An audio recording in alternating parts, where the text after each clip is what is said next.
এখান থেকে প্রথম দাবি রাজ্য সরকারের কাছে, রাজ্য প্রশাসনের কাছে, যে সমস্ত ভাইয়েরা তাদের ভাষায় অত্যাচারিত হয়ে পশ্চিমবঙ্গে গিয়েছে, অবিলম্বে তদন্ত করা হোক। তাদের ভয়ে তারা গিয়েছে, তাদেরকে শাস্তির ব্যবস্থা করা হোক। রাজ্য সরকার বলছে এই আইন আমরা রাজ্যে লাগু হতে দেব না। ভালো কথা, এই রাজ্যে লাগু না হওয়ার জন্য দুটো দিক আছে রাজ্য সরকারের। একটা, সরকারের প্রধান হয়ে সুপ্রিম কোর্টে মামলা করা, উনি এখনো কিন্তু করছেন না। রাস্তাঘাটে পথে ঘাটে যারা আমরা যখন এই আইনের বিরোধিতা করে আন্দোলন করছি, আমাদের আক্রমণ করছে।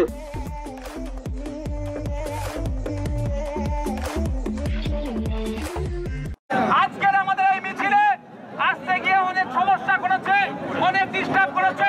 আজকে আমাদের মিছিলটাও আমরা আমাদের শান্তিপূর্ণভাবে করব, কারো প্ররোচনায় পা দেব না, আমাদের মিছিল থেকেও কাউকে প্রভোগ করব না। স্লোগান আপনারা যারা এসেছেন এখানে, আমাদের মাইক থেকে যে স্লোগান দেওয়া হবে তার বাইরে আপনারা স্লোগান দেবেন না। আর একটা কথা, গুরুত্বপূর্ণ কথা, এটা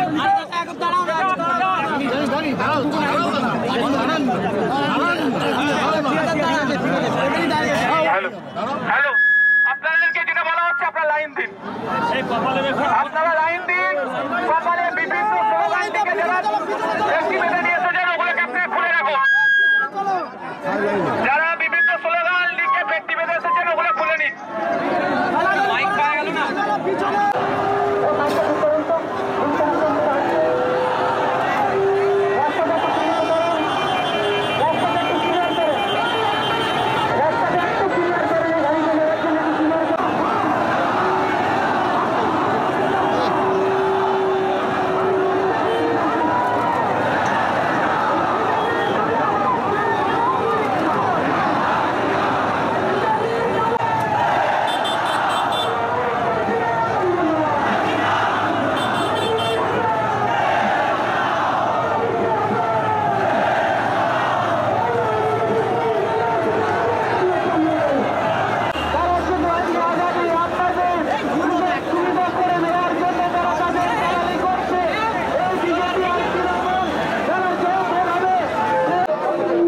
আজকের এই জায়গা থেকে আমাদের সর্বপ্রথম দাবি কি হতে পারে?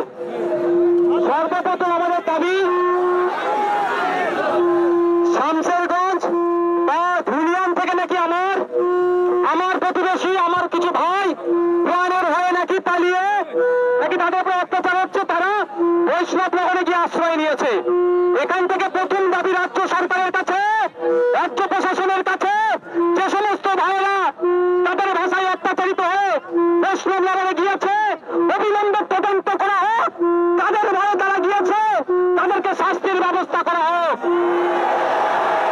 আমাদের দাবি, অবিলম্বে বৈষ্ণবকে ফিরিয়ে নিয়ে এসে তাদের জন্মবিজাত তাদেরকে ফিরিয়ে নিয়ে আসার ব্যবস্থা করা হোক। কেন স্বাধীন দেশে, কেন আপনার তাল মাতৃভূমি ছেড়ে অন্য জায়গায় তাদেরকে থাকতে হবে? এই দাবি আমরা এখান থেকে তুলছি। হ্যালো হ্যালো, আমি দু একটা কথা বলে ছেড়ে দেবো। আমরা এই অকাপের বিরোধিতা কেন করছি? কৃষকরা যখন কৃষি বিলের বিরোধিতা করেছিল, আমরা সহযোগিতা করেছিলাম রাজনৈতিক ভাবে। বিজেপি সরকার বলেছিল কৃষকরা বুঝতে পারছে না তাই বিরোধিতা করেছে। তখন কৃষকরা ভুল ছিল। ঠিক অকাপে মুসলমানদের জন্য নাকি ভালো করবে, কেমন ভালো করছে কয়েকটা প্রমাণ দিচ্ছি। বলা হচ্ছে যে ওয়াকাফ যারা নতুন করে যদি কেউ ওয়াকফ করতে চায় 5 বছর তাকে ইসলাম ধর্মে দীক্ষিত হয়ে আছে প্রমাণ দিতে হবে। তাই সার্টিফিকেটটা কে দেবে? এই জন্য হাস্যস্যকর এই ধরনের অ্যামেন্ডমেন্ট নিয়ে এসেছে। বলা হচ্ছে সেকশন 107 যেটা আছে প্রিন্সিপাল অ্যাক্ট অফ 1995 এ বলা আছে যে লিমিটেশন অ্যাক্ট ওয়াকফের ক্ষেত্রে প্রযোজ্য নয়। লিমিটেশন অ্যাক্ট কি? অর্ডিনারি যে আইন আছে 12 বছর কোনো জায়গার উপরে থাকলে জায়গার মালিক না হলেও সত্তার মালিক হয়ে যায়, সেটা শুধু ওয়াকফের উপরে প্রযোজ্য ছিল না। শুধু ওয়াকফ নয়, বিভিন্ন রিলিজিয়াস এন্ডোমেন্টের ক্ষেত্রে প্রযোজ্য নয়। কিন্তু সংশোধনের নামে মুসলমানদের উপকার করতে যে মুসলমান বিধবা মায়েদের উপকার করছে, মুসলমান ডিভোর্সি মায়েদের উপকার করার জন্য বলছে, মুসলমান গরিব মায়েদের বাপেদের উপকার করার জন্য আইন তুলে দিল।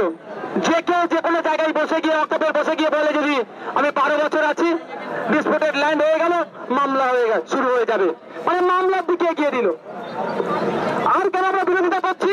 অনেক কটা পয়েন্ট আছে, আমি আপনাদেরকে আর বেশি করে রাখবো না, আমি 5 মিনিট বক্তব্য দিয়ে ছেড়ে দেবো, কারণ অসুবিধা আছে ভাই, 5 মিনিট বক্তব্য দেবো। ওয়াক বাই ইউজার, মৌখিক দান, সহজ ভাষা যদি বলি, সেটা কারা? সেটা শুধু কি ওয়াকফের ক্ষেত্রে প্রযোজ্য ছিল? যে কোনো ধর্মীয় প্রতিষ্ঠানে যে কোনো মানুষ সম্পত্তি দিতে গেলে ওয়াক বাই ইউজারটা বৈধ ছিল, কিন্তু এই কেন্দ্রের সরকার ওয়াক বাই ইউজারটাকে তুলে দিল।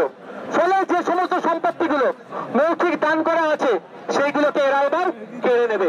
অ্যাকচুয়াল এরা কিন্তু, এটা কেউ যদি মনে করে মুসলমানদের উপর দমন পীড়ন হচ্ছে, এটা নয়। এর লক্ষ্য হচ্ছে এর জমি হাঙর, প্রাইম প্রপার্টি গুলোকে লক্ষ্য হয়েছে পুঁজিপতিদের হাতে তুলে দেবে। আজকে ওয়াকফের উপর হচ্ছে, মুসলমানদের উপর হচ্ছে, কালকে দেবত্ব সম্পত্তির উপরে হবে, পরশুদিন শিখেদের উপরে হবে, তারপর খ্রিস্টানদের হবে, তারপর আদিবাসীদের উপরে অলরেডি হয়ে গেছে একটা পর্যায়ে। ফরেস্ট রাইট অ্যাক্ট 2023 এর নামে তাদের অধিকার কেড়ে নিতে চাইছে। তাই বন্ধুগণ, আমাদেরকে ঐক্যবদ্ধ হতে হবে। আমাদের ঐক্যবদ্ধ হয়ে জাত বর্ণ নির্বিশেষে ওয়াকফকে আইনকে প্রত্যাহারের জন্য মাঝে ময়দানে লড়াই করতে হবে শান্তিপূর্ণ ভাবে, এবং সাথে সাথে সুপ্রিম কোর্টে যেতে হবে। একটা জিনিস আমাদেরকে কিন্তু ভুল বুঝিয়ে দেওয়া হচ্ছে, আমরা ওই জন্য বারবার আপনাদের বলছি, এই লড়াইটা শুধু মুসলিমদের লড়াই নয়, এটা আর্থসামাজিক লড়াই, সংবিধানের উপরে আঘাত দিচ্ছে তাই লড়াই। তাই সংবিধানের উপরে যারা আঘাত দিচ্ছে, আপনারা আমাকে ঐক্যবদ্ধ হয়ে আমাদেরকে সংবিধানকে রক্ষা করতে হবে। সুতরাং কেউ যদি ধর্মীয় তাস খেলতে চাই, আমরা তার ফাঁদে পা দেবো না। বিজেপি তৃণমূল মনে প্রাণে চাইছে এটা ধর্মীয় লড়াই হোক, কারণ ধর্মীয় লড়াই হলে মেরুকরণের রাজনীতি হবে। বিজেপি ভয় দেখাবে, তৃণমূল বলবে বিজেপি চলে আসবে আমাদেরকে ভোট দে। এরা দুজনে মিলে এরা যে বাইনারি পলিটিক্স, এটাকে এরা সীমাবদ্ধ রাখতে চাইছে। তাই আজকে এই লড়াই আপনাদেরকে মনে রাখতে হবে, আর্থসামাজিক লড়াই। আর সাথে সাথে আপনাদের বলি, শুধু এই লড়াই এখানে ক্ষান্ত হবে না। আমাদের রাজ্যে 26,000 ছেলে মেয়ের চাকরি বাতিল হয়েছে, মনে আছে? মনে আছে? আপনার আমার বাড়ির ছেলেরা, বিশ্বজিতের বাড়ির ছেলে হতে পারে, লক্ষ্মীদার বাড়ির ছেলে হতে পারে, আমাদের পরিবারের সন্তান হতে পারে। শুধু রাজ্য সরকারের অপদার্থতার জন্য, ব্যর্থতার জন্য, এসএসসির পরিষদের ব্যর্থতার জন্য বারবার কোর্ট বলছে যে কারা যোগ্য কারা অযোগ্য সেই পৃথকীকরণ করে দিন। এরা পৃথকীকরণ না করার ফলে 26,000-এর মধ্যে যারা যোগ্য তাদেরও চাকরি বাতিল হয়েছে। সেই সমস্ত যোগ্য শিক্ষকদের আমাদের পক্ষে আমরা আছি, সেকুলার ফ্রন্ট আছে। আগামী দিনে রাজপথে তাদের হয়ে, তাদের সাথে গলা মিলিয়ে আমরা আবার নামবো। প্রস্তুত আছেন তো নাকি? হ্যাঁ। আর একটা দুঃখের বিষয়, রাজ্য সরকার বলছে এই আইন আমরা রাজ্যে লাগু হতে দেব না। ভালো কথা, এই রাজ্যে আজ লাগু না হওয়ার জন্য দুটো দিক আছে রাজ্য সরকারের। একটা, সরকারের প্রধান হয়ে সুপ্রিম কোর্টে মামলা করা, উনি এখনো কিন্তু করছেন না। রাস্তাঘাটে পথে ঘাটে যারা আমরা যখন এই আইনের বিরোধিতা করে আন্দোলন করছি, আমাদের উপর আক্রমণ করছে। আজকে আমাদের ভাঙড়ের উপর দিয়ে, ভাঙড়ের ছেলেরা এখানে এসে পৌঁছায়নি, এইরকম হতে পারে, সেই জন্য ভাঙড়ে আমরা একটা প্রোগ্রাম লাগিয়ে দিয়েছি। ভাঙড়ের ছেলেরা ওখানে প্রোগ্রাম করছে, কিন্তু ওই বাসন্তী হাইওয়ের উপর দিয়ে যারা আসছিল তাদের উপরে পুলিশ আক্রমণ করেছে। তৃণমূল বলছে, মমতা ব্যানার্জি বলছে, রাজ্য সরকার বলছে আমরা এই আইনকে লাগু হতে দেবো না। আর আমরাও কি বলছি ভাই, এই আইনকে লাগু হতে দেবো না। তো তাহলে আমাদের দুজনের সুর কি আলাদা? দুজনের সুর তো এক, তাহলে আমাদের উপরে আক্রমণ হলে কেন? আমাদের আটকাজ হলে কেন? এই বললাম না, যখনই রাজ্য সরকার চাপে পড়ে দিল্লিগামীর ফ্লাইট ধরে, কোন দাদা দিদির সাথে কি সেটিং হয়ে যায় বোঝা মুশকিল। সব আমার বোন, আমাদের বাড়ির মেয়ে, আমাদের বাড়ির কন্যা তিলোত্তমার খুন আমরা ভুলে যাচ্ছি। সেই সময় যারা দায়িত্ব ছিল তদন্তের, সিবিআই, অমিত শাহজির দপ্তর, সব গোল মিলিয়ে গেল। তো দাদা দিদি একে অপরের পরিপূরক। তো সবে সজাগ থাকতে হবে, আমাদের সজাগ থাকতে হবে। আমাদের আজকের আন্দোলন নয় এটা, আমাদের আন্দোলন প্রয়োজনে 6 মাস 1 বছর চালিয়ে যেতে হবে। প্রস্তুত আছেন তো? হ্যাঁ, গণতান্ত্রিক প্রক্রিয়ায় আমি এখানে আবারও বলছি, যেখানে শান্তিপূর্ণ আন্দোলন হবে না সেখানে আইএসএফ থাকবে না। যেখানে শান্তিপূর্ণ আন্দোলন হবে সেখানে আইএসএফ উপস্থিত থাকবে। আমরা, রাজ্য আমাদের, দেশ আমাদের, এই আইন আমাদের, সংবিধান আমাদের, আমাদের জন্য তৈরি হয়েছে। তাই সংখ্যার চোর দেখিয়ে যদি কেউ সংবিধানের আইনকে পরিবর্তন করতে কেউ চায়, আমরা গণতান্ত্রিক প্রক্রিয়াতে, মাঠে ময়দানে থেকে গণতান্ত্রিক প্রক্রিয়াতে এবং কোর্টে গিয়ে, সুপ্রিম কোর্টে গিয়ে এই আইন পরিবর্তন করাবো। আর একটা কথা, সংবিধানের প্রণেতা ওয়ার্কিং কমিটির চেয়ারম্যান বাবা সাহেব আম্বেদকরের আজকে জন্মদিন। তিনি আমাদেরকে তার দায়িত্ব নিয়ে যে পৃথিবীর সর্ববৃহত্তর লিখিত সংবিধান দিয়ে গেছে, সেই মহামানুষের আজকে জন্মদিন। আজকে আমাদের ইন্ডিয়ান সেকুলার ফ্রন্টের পক্ষ থেকে তাকে আমরা বিনম্র শ্রদ্ধা জানাচ্ছি এবং তার দেখানো পথকে, তার আদর্শকে, বিভিন্ন মানুষের যে মহামানুষের আদর্শকে নিয়ে আমরা এগিয়ে যাই, তাদের মধ্যে একজন হচ্ছে বাবা সাহেব আম্বেদকর। আপনাদের বলবো, সংবিধান বাড়িতে রাখুন, সংবিধান পড়ুন, আর্টিকেল গুলো দেখুন, অনুচ্ছেদ গুলো দেখুন, তাহলে আপনার অধিকার কেউ কেড়ে নিতে পারবে না। এটা যুক্তরাষ্ট্র ওখানে দাঁড়ান যুক্তরাষ্ট্র পরিকাঠামোতে আঘাত দিচ্ছে, শুধুমাত্র মুসলিমদের অধিকার নয়, সংবিধানের উপর আঘাত দিচ্ছে, যুক্তরাষ্ট্র পরিকাঠামোর উপর আঘাত দিচ্ছে। এটা আমরা কোনোদিন মেনে নেব না। তাই আমাদের লক্ষ্য হবে সংবিধানকে বাঁচানোর জন্য, যুক্তরাষ্ট্রকে বাঁচানো, যুক্তরাষ্ট্র পরিকাঠামোকে বাঁচানোর জন্য আমাদের এই লড়াই একসাথে লড়তে হবে। আমি একটা কথা বলে শেষ করে দেবো, আমার পাশে কে আছে বলুন? বিশ্বজিৎ মাইতি। আমার পাশে কে আছে? লক্ষ্মীকান্ত হাসদা। আমার পাশে কি আছে? সাবির বাবু আছে। আমার পাশে পিয়ারুল আছে। আমার পাশে কুতুব ভাই আছে। আমাদের নাসির সাহেব, শাহাবুদ্দিন সিরাজি, আরো যারা আছে, আমার অনির্বাণ দা আছে, আরো নেতৃত্বরা আছে। তাপস দ্বারা সব মানে কোথায় ভিড়ভার সাথে অনেকে উঠতে পারেনি। কেন এরা একসাথে আছে? যেটা মুসলমানদের সমস্যা হতো একসাথে থাকতো না। সমস্যাটা দেশের, সমস্যাটা সংবিধানের উপর আঘাত দিচ্ছে, তার জন্য একসাথে আছে। আপনারা এখানে আমাদের কর্মী সমর্থক ভিন্ন সম্প্রদায়ের আছে। মমতা ব্যানার্জির ওই জন্যই তো ভয়, শুভেন্দু বাবুর ওই জন্যই ভয়। শুভেন্দু বাবু, মমতা ব্যানার্জিরা চাইছেন এটাকে মুসলিমদের ইস্যু করে দিতে, আর আইএসএফ বলছে ভুল ইস্যু তৈরি করলে ভাই তোমাকে আমরা বাইনারি আমরা খেলতে দেব না। এটা মুসলমানের শুধু ইস্যু নয়, এটা নাগরিক ইস্যু। আগামী দিনে দেবত্ব সম্পত্তি গুলোকে এরা খাবে। আগামী দিনে এরা শিখ ভাইদের গুরুদুয়ারা যে সম্পত্তি আছে লুটে নিতে পারে। আগামী দিনে চার্চের সম্পত্তিরা লুটে নিতে পারে। তাই আমাদেরকে ঐক্যবদ্ধ হতে হবে। লুটে নিতে পারে, তাই বলবো আপনাদেরকে, আমাদেরকে সজাগ সতর্ক থাকতে হবে, কারো প্ররোচনায় পা দেবেন না। মনে আজকের মিছিল এখানেই আমাদের বাবা সাহেব আম্বেদকরের মূর্তিতে যাওয়ার কথা ছিল, কিন্তু সবই তো বুঝতে পারছেন সাফ হয়ে কামড়াচ্ছে আর ওজা হয়ে ঝাড়ছে। বলছে আমি ওয়াকফকে আটকাবো, কিন্তু এখানে আমাদেরকে আসতে দিচ্ছে না। যাক, সবার শেষে ভাই একটা অস্ত্র আমাদের কাছে রাখতে হবে। অস্ত্রটার নাম কি জানেন? অস্ত্রটার নাম কি বলুন তো? ডান্ডা লাগবে না, ডান্ডা লাগবে না। এইটাকে ঠিক করুন, এটাকে ঠিক করুন। কিন্তু দুর্ভাগ্যের বিষয়, এটা ঠিক করার জায়গাটাই রাজ্য সরকার শেষ করে দিচ্ছে। 8,000 শিক্ষা প্রতিষ্ঠান বন্ধ হতে চলেছে। মাদ্রাসাগুলোতে টিচার নয়, স্কুলগুলোতে টিচার নয়। যদিও কিছু টিচার নিয়োগ হয়েছিল, অবৈধ পন্থা অবলম্বন করে নিয়োগ করে বাতিল হয়ে গেছে। তাই শিক্ষক নিয়োগ করতে হবে, যোগ্যদেরকে স্কুলে পৌঁছাতে হবে, জঙ্গলি জঙ্গল অধিকার ফিরিয়ে দিতে হবে। দলিত আদিবাসী সার্টিফিকেট নেবে না, যে নোংরামি করা হচ্ছে সেগুলো বন্ধ করতে হবে। পরিশেষে আবারও বলছি, রাজ্য পুলিশের ডিজি বলছেন শামশেরগঞ্জ অর্থ এলাকায় শান্তি ফিরে এসেছে। ওয়েল এন্ড গুড, ওনার কথাকে সমর্থন জানিয়ে বলছি, আমরাও চাই শান্তি ফিরে আসুক।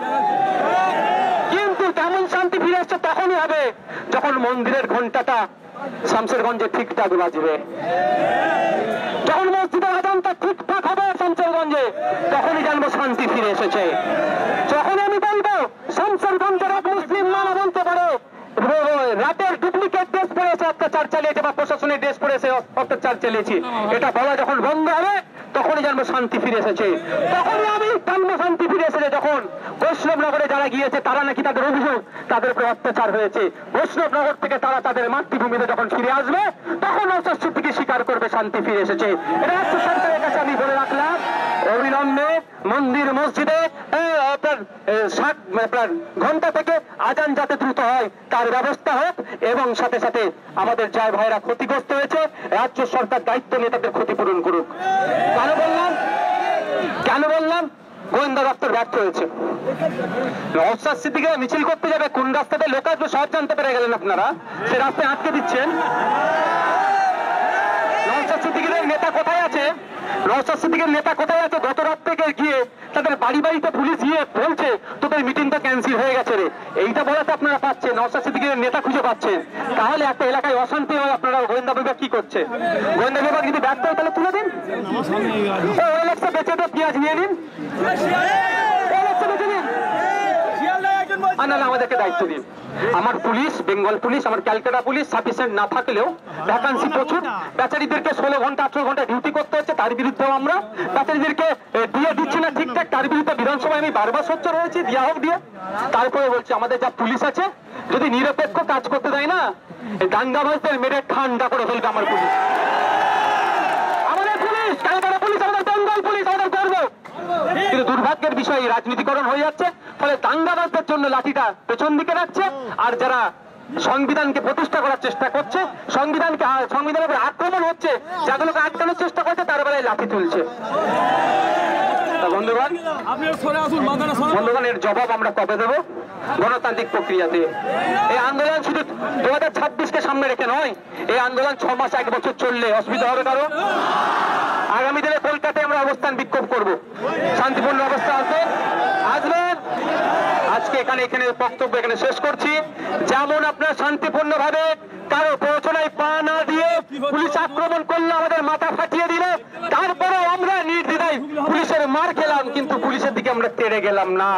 এটা আইএসএফ এর আদর্শ। ঠিক একই ভাবে আপনারা শান্তিপূর্ণ ভাবে এখান থেকে বিদায় নেবেন। আমি ধন্যবাদ জানাই ক্যালকাটা পুলিশের এখানকার যারা ঊর্ধ্বতন কর্তা ছিল এবং কনস্টেবল থেকে শুরু করে প্রত্যেকটা কর্তাদেরকে, তারা আমাদেরকে যতটা হলেও সহযোগিতা করেছে এই খেলে। আর ওখানে যারা আমাদের উপর আক্রমণ করেছে তাদেরকে ধিক্কার জানাই, তাদের কিন্তু হিসাব গণতান্ত্রিক প্রক্রিয়ায় আমরা বুঝে নেব। আর আপনাদের দুটো শক্তি, বিজেপি তৃণমূলকে বাংলার মানুষ বুঝে নিয়েছে। একের পর এক জায়গা থেকে যেভাবে আপনারা মিলেমিশে চলছেন, যাদের জেলের মধ্যে থাকার কথা তারা বেল পেয়ে যাচ্ছে। কি সেটিং আপনারা করেছেন ভাই? আমার তিলোত্তমার পরিবার, আমার বোন, আমার বাড়ির কন্যা, আমার বাড়ির মেয়ে বিচারটা ঠিকঠাক পেল নাই মনে করি। সঠিক বিচার হলে শাসকের অনেকে জড়িয়ে পড়তো। আর শুভেন্দু বাবুরা বলছে হিন্দু হিন্দু ভাই ভাই, তো হিন্দু হিন্দু যদি ভাই ভাই হয়, আমি ভাই কারো ধর্ম নিয়ে কোনদিন কথা বলি না, তাহলে আমাদের বলুন তিলোত্তমার পরিবারটা কি? তিলোত্তমার বাবার ধর্মীয় পরিচয়টা কি ভাই? তাহলে তার জন্য আর কথা বলছে?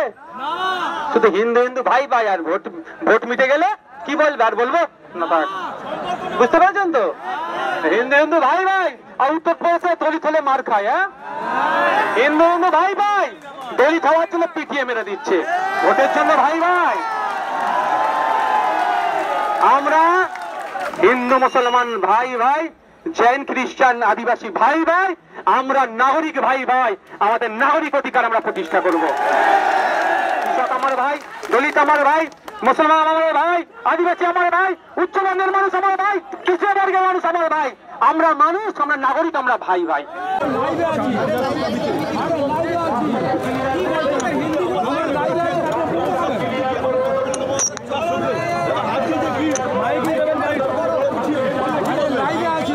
একটাই কথা, অসাংবিধানিক,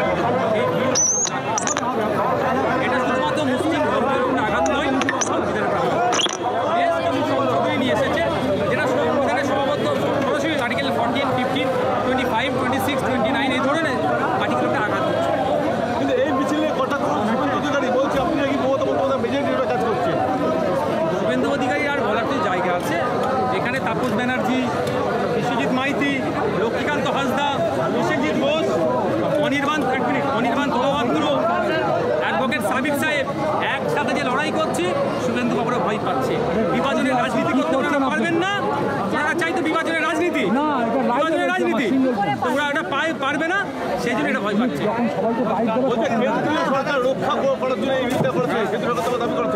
তেমন রক্ষা করার জন্য বলি একটা উদাহরণ দিই। আগে অকাপের প্রিন্সিপাল অ্যাক্ট 1995-এ ছিল, এই অকাপ নিয়ে কেউ দুর্নীতি করলে 2 বছর পর্যন্ত জেল হবে। এত ভালোবাসছে মুসলমানদের, অকাপ নিয়ে কেউ দুর্নীতি করলে এটা 2 বছর নেই, মাত্র 6 মাস জেল। দুর্নীতির লোক তো বেড়ে যাবে। আগে ছিল ওয়াকাফ বোর্ড, এই ওয়াকাফ প্রপার্টি থেকে 7% রেভিনিউ কালেক্ট করতে পারবে, সেটা ন্যাবি এখন 5%। ওয়াকাফ বোর্ড আরো দুর্বল হচ্ছে। আগে ছিল লিমিটেশন অ্যাক্ট এর ক্ষেত্রে প্রযোজ্য নয়, লিমিটেশন অ্যাক্ট এর ক্ষেত্রে প্রযোজ্য নয়, এখন এরা লিমিটেশন অ্যাক্টকে তুলে দিচ্ছে, বলে যে যেখানে পারবে বসে দখল করে দেবে। ওরা ডিম ঠিক কৃষকদের বলেছিল না, কৃষকরা বুঝতে পারছে না কৃষকদের জন্য ভালো, ঠিক মুসলমানরা বুঝতে পারছে। মুর্শিদাবাদে যা হয়েছে সিদ্দিকুল্লাহ চৌধুরীর উস্কানিতে, আপনি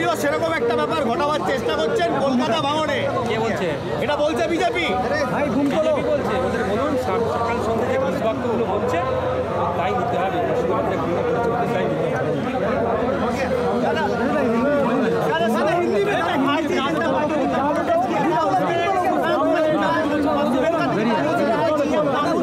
कोई भी संगठन या कोई भी पार्टी इस कानून को वापस नहीं करवा सकती है, ना ही इसे बदला जा सकता है, इसमें क्या कहेंगे?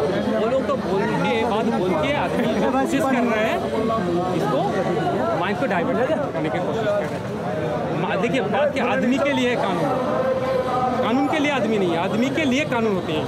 आदमी के खिलाफ जो कानून जाएगा उसको तो वापस लेना ही होगा। अब पश्चिम बंगाल में इतना जो विरोध प्रदर्शन किया जा रहा है, दूसरी तरफ मुख्यमंत्री कहते हैं कि हम इसे लागू नहीं होने देंगे, इस पर आप क्या कहेंगे? वो बोला लागू नहीं होने देंगे, आज भी हम लोग लागू ना हो इसलिए प्रोटेस्ट में आ रहे हैं। हमारा आदमी को पुलिस देकर पिटा रही है, शायद उनको फटा दिए। फिलहाल अभी उनका कहना है कि ये प्रोटेस्ट आप लोग जाकर दिल्ली में करिए, यहाँ मत करिए, इसमें क्या कहना फिलहाल आदमी को बोलो अपना ज्ञान फ्री में मत बांटो, अगर आने वाला दिन में कहाँ बढ़ना है उधर बढ़ने के लिए बोलो।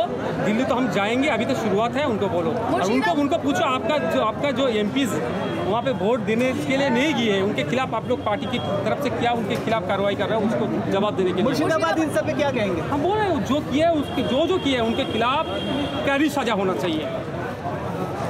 ठीक है।